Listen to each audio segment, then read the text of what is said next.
So Gardner says something very interesting here. She says that the primary critical act is a judgment. So what is criticism? Primarily, it is a judgment. You are basically judging a work of art.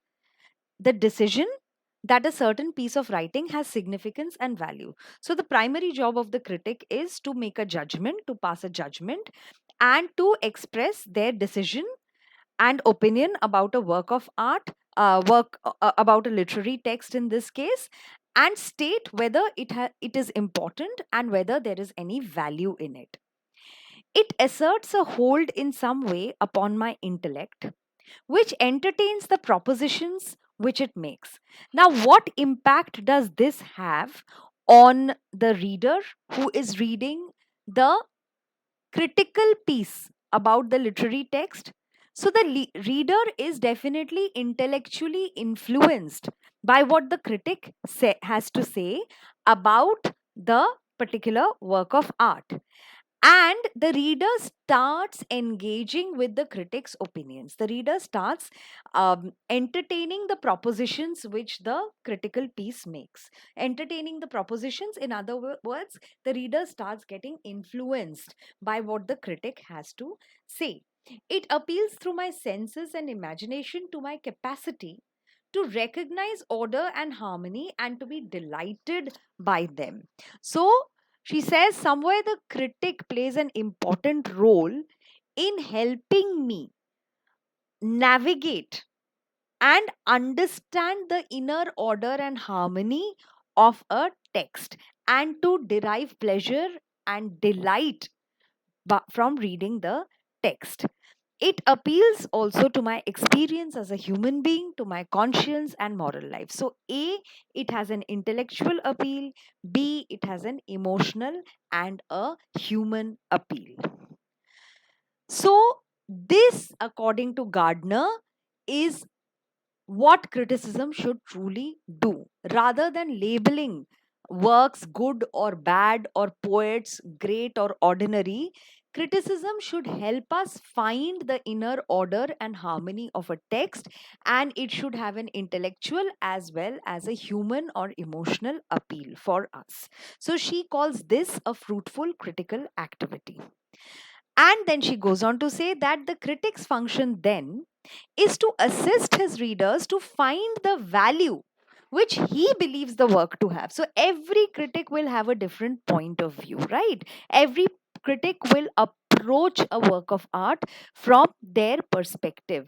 So the critic's job is to help the viewer see the value that the critic sees in the work, or the critic believes the work to have, to attempt to measure the amount of value, to declare or attempt to demonstrate that this poem is more valuable than that, or to range writers in order of merit, does not seem to me to be the true purpose of criticism. So she says the critic's job is only to show value.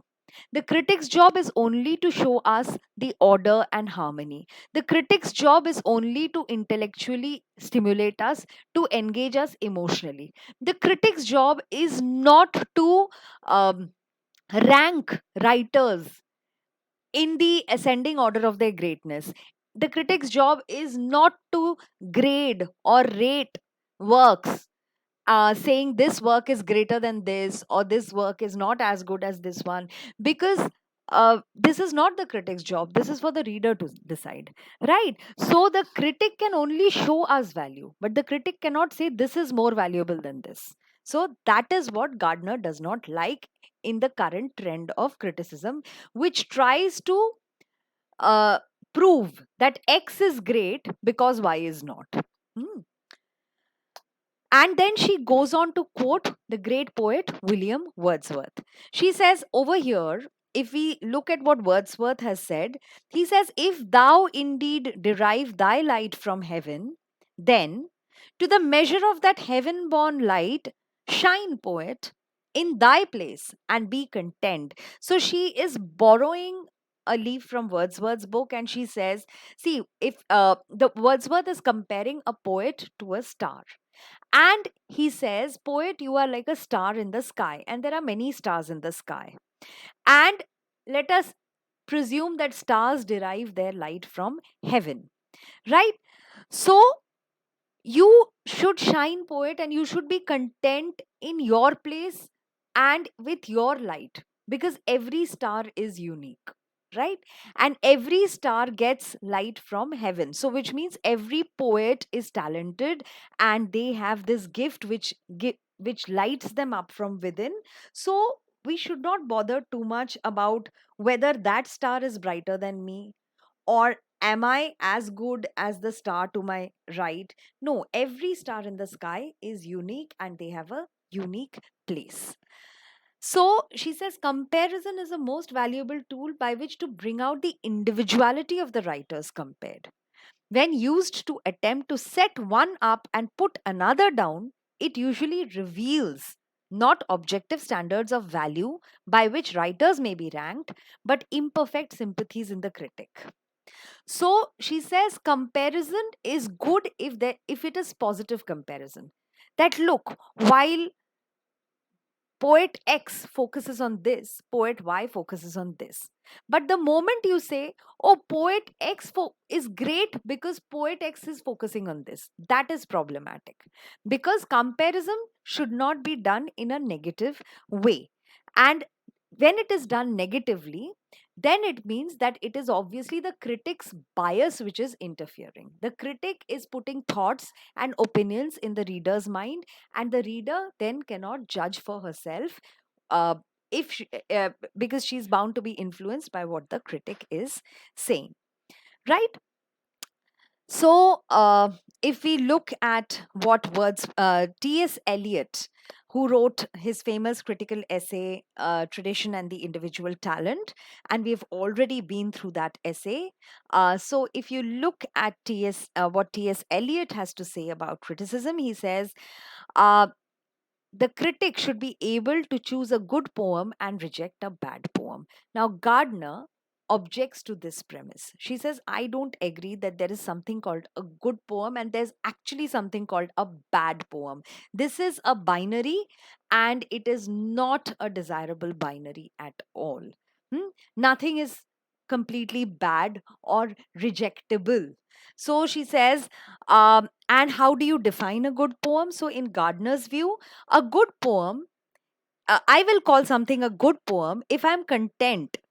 If a poem is agreed to be so by lovers of poetry, or which the critic can convince such lovers is a good poem by making them aware of the significance, beauty, and meaning which he finds in it. So she says the definition of a good poem is very simple for me. If the critic sees value in it, the critic thinks it's important, it is beautiful, and it is meaningful, and the critic is able to convey this idea, that for me is a good poem.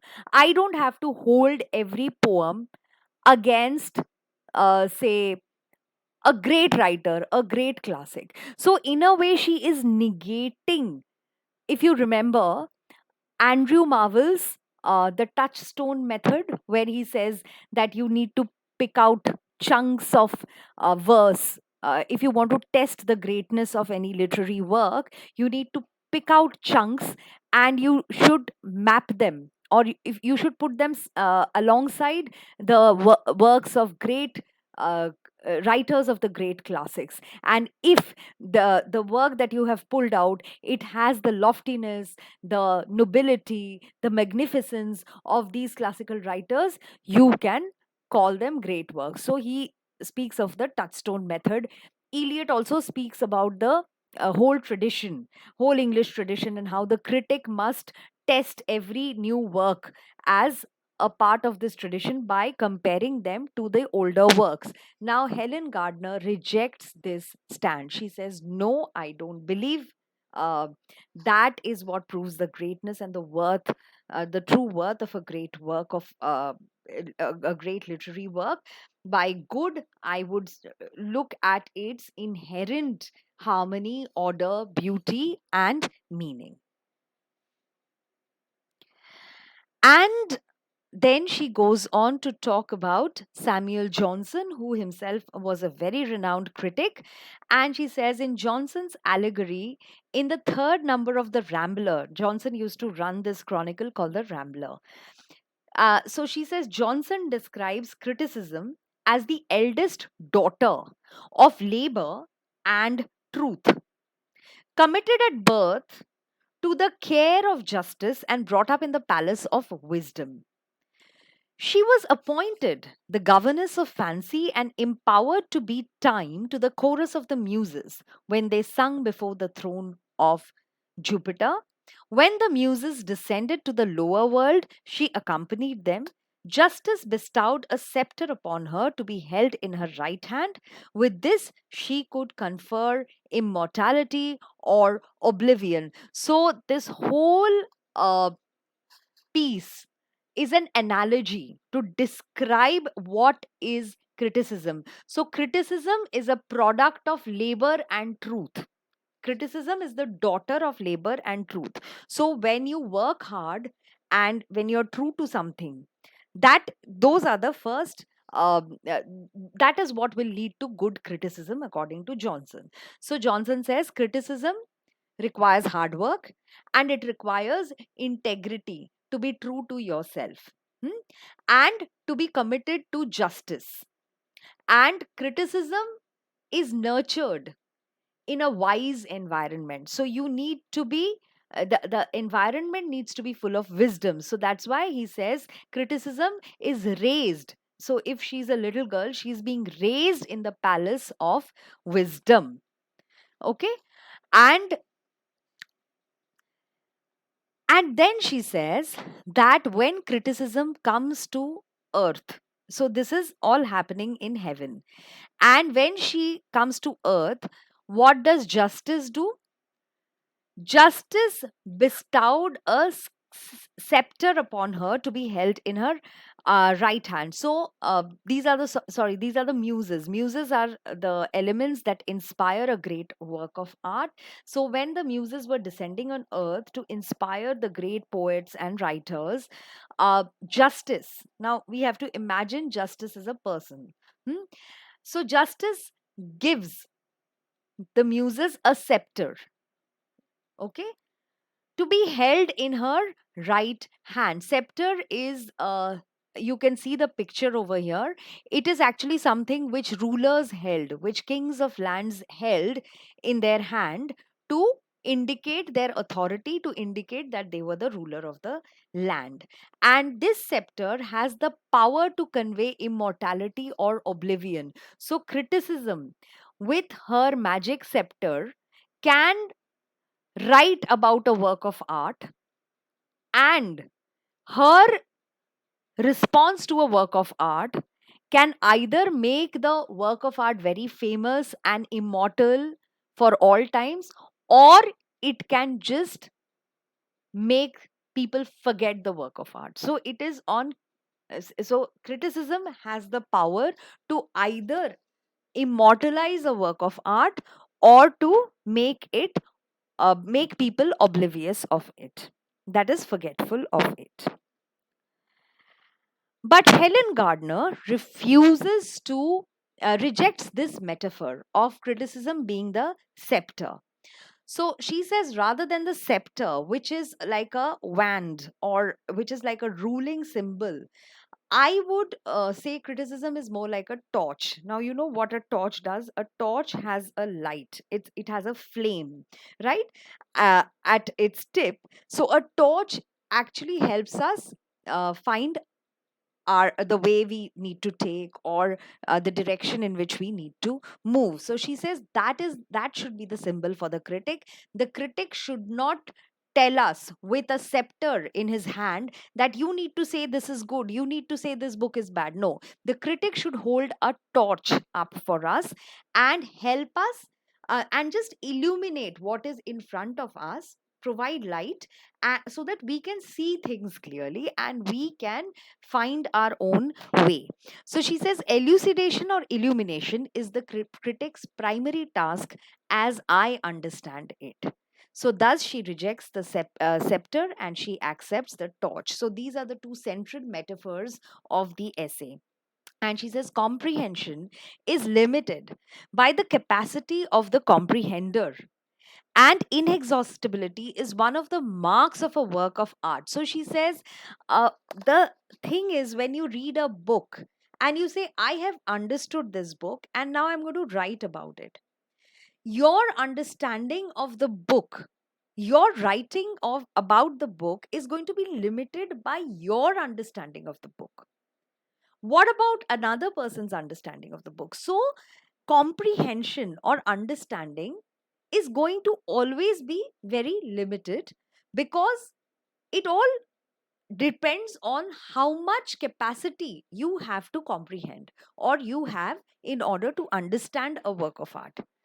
But a work of art, a great work of art, can be inexhaustible in terms of comprehending it, because different people will understand it differently and they will come up with newer and newer understandings of a work of art. So you can never really say as a critic that, oh, I have understood this work of art and now I've written everything about it. And now there's nothing else to be seen in this work of art.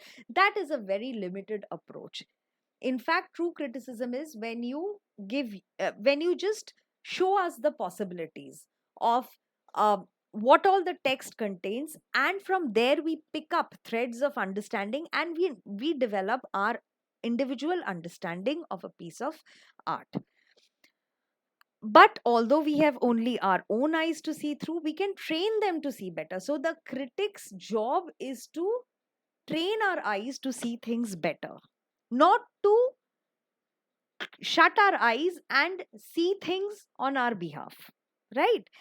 And so we can make use of instruments such as spectacles, telescopes, or microscopes to supplement our natural powers of vision. So she says there'll be different critics. There are different, like there are different instruments out there which will help you see things differently. So you need, when you wear glasses, you see things clearly. But again, it depends, because glasses are of so many times. In front of your laptop or computer, you wear anti glare so that the screen light doesn't affect you.